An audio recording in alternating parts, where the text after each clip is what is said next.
Welcome to the Empty Nest Kitchen, where we're finding fun in the kitchen now that the kids have flown the coop.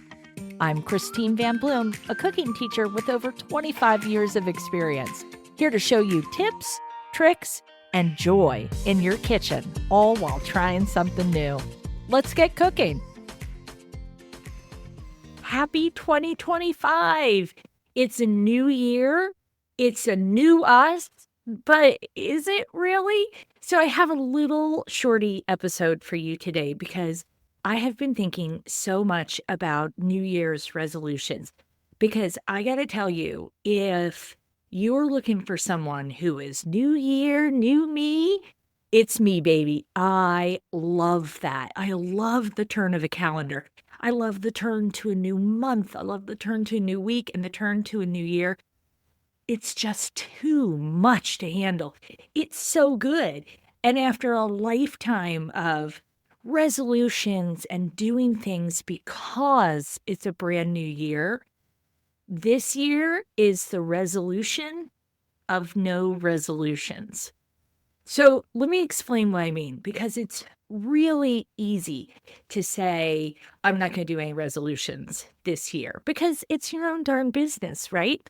It's what you want to do.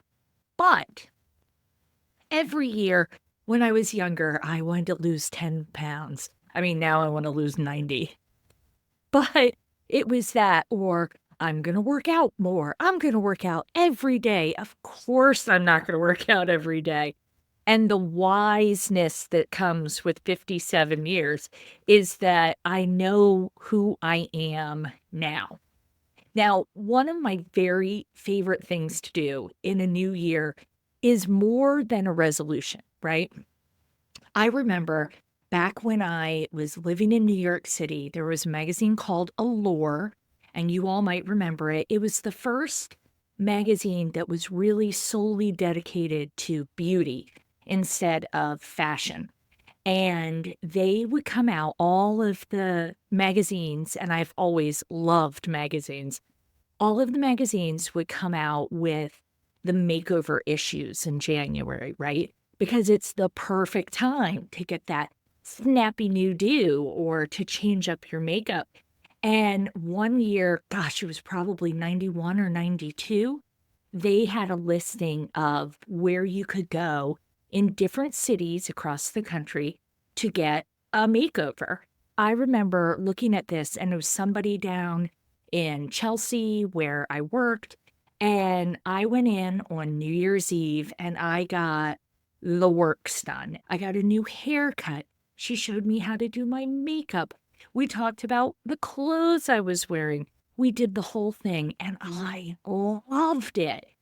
But none of that ever sticks, right? Because today I'm ready for a new makeover, and a year after that, I was ready for a new one. And a year after that, I was ready for a new one.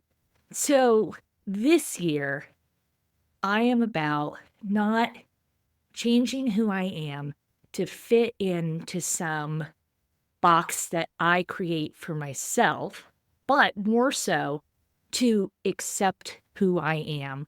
And I'm going to get a little woo-woo, to love who I am.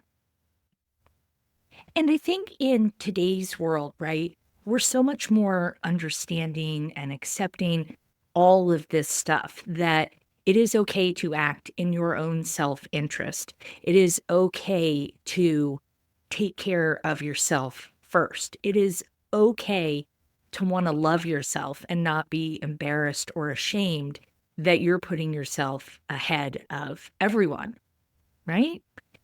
So how'd I get to this place? In late September, I had to have a second stent put in my heart. Now, I met a lady who had 15 stents in her heart. So at 2, part of me feels like whatever. But a bigger part of me feels like, holy cow. Because I wasn't expecting it. I was doing all the stuff. I was working out. I was lifting weights. I was riding the bike. I was eating pretty well. Not perfectly, but pretty well. And I had to have a darn stent put in. I had a 90% blockage somewhere. And they did that. They took care of that. But I also found out that I have a 50% blockage in my widowmaker artery, and they don't do anything until you hit 70%. So now all I can think about every single day is this blockage. And I think a lot of us have some form of a blockage. If they're not going to do anything about it, they must not be concerned, right? But all I can think about is my mortality.